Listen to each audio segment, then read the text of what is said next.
Quelle est la chose que vous aimeriez que les gens gardent en la mémoire de votre mère sur son travail?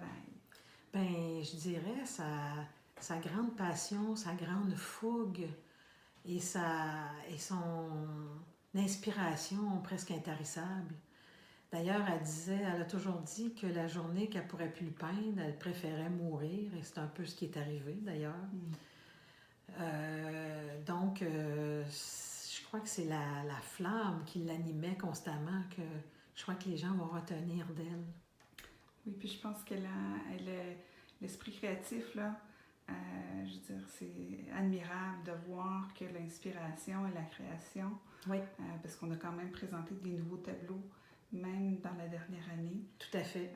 Donc, elle avait gardé cette magie qu'elle avait. Jusqu'à la fin, en fait, elle a gardé cette magie et cet élan créateur.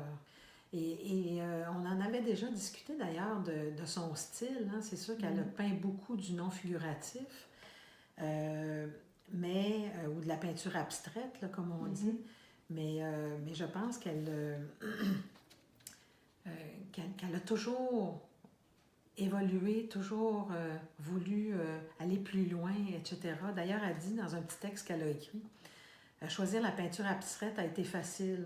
Ce qui n'est pas facile, c'est d'aboutir à une réelle abstraction, c'est-à-dire peindre une expression.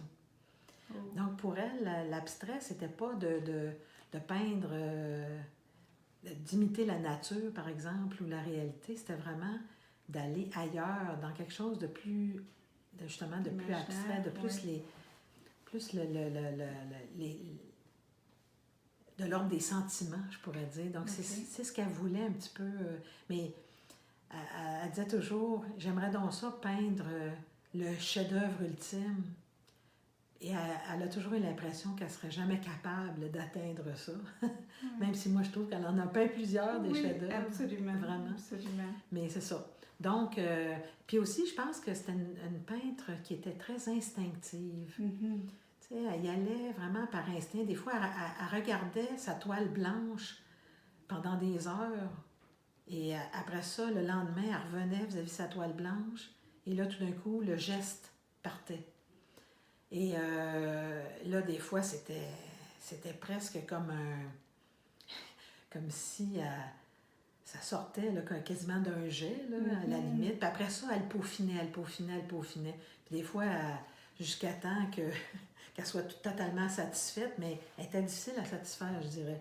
Donc, des fois, ces tableaux, c'était quand même du travail pendant assez longtemps. Oui. C'est une démarche, hein? Ah, c'est une démarche, absolument. Oui.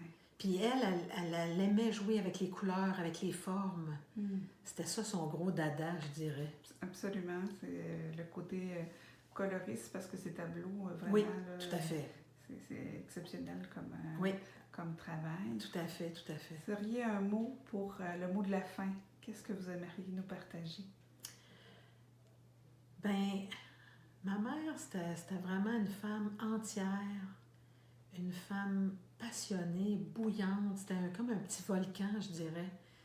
Et j'aimerais qu'on se souvienne de toutes ces étincelles qu'elle a semées un petit peu partout, dont dans ma maison d'ailleurs. Et c'est certain que, à un moment donné, elle me disait, elle dit, allez-vous vous souvenir de moi quand je vais être morte? Puis là, je montrais les murs chez nous, je disais, qu'est-ce que t'en penses? Je pense pas qu'on va t'oublier, Mamichou. Parce que ma mère, je l'appelais Mamichou. Oui. Et je pense pas qu'on va l'oublier. Et c'est certain qu'on ne l'oubliera pas. Absolument. Écoutez, on vous remercie de votre précieuse collaboration. La Galerie d'art Benin est très fière de représenter Marie Terroir. Puis on va continuer à faire notre beau travail ensemble, puis aussi à réfléchir à des expositions pour la suite. Excellent. Je vous remercie. C'est un grand plaisir. Au revoir.